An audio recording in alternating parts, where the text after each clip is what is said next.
बड़ा एक इमोशनल एक माहौल होता है जी घर के अंदर, जब आप किसी को बताएं कि पाकिस्तान जा रहे हैं। मैंने भी जब पहली दफ़ा अपने वालिदैन को ये बात बताई तो वालिद साहब अमूमन जैसे हमारे खेते में होते हैं, उनका रिएक्शन बड़ा नॉर्मल था, हाँ ठीक है जा रहे हो, ख्याल रखना अपना। हाँ, मेरी जो मदर हैं वो बेहद इस बात से जो है खफा हुई। उन्होंने मुझसे कहा कि नहीं पाकिस्तान नहीं जाना। तो मैंने कहा नहीं ऐसी कोई बात नहीं है, आप मुझे जाने दें। तो अब मैं उनको ब्लेम नहीं करता, वो ज़्यादा इतनी पढ़ी लिखी खातून नहीं है, चीज़ों को उसी पराये में देखती हैं जैसा कि हमें दिखाया गया है। I come from a rural society, agrarian society.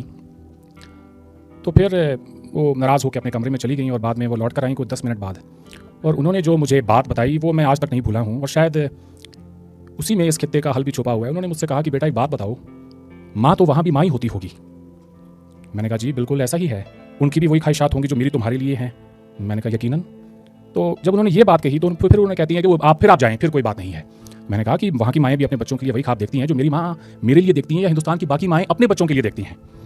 तो उनका सिर्फ ये कहना, और एक आम तासुर हमारे यहाँ पे ये दिया जाता है कि पाकिस्तान में तो जी बच्चे की माँ शायद कोई इस इंतज़ार में बैठी होगी कि कब उसकी तालीम खत्म हो और कब वो बंदूक लेके और जिहाद पे चला जाए। ऐसी भी कोई बात नहीं है।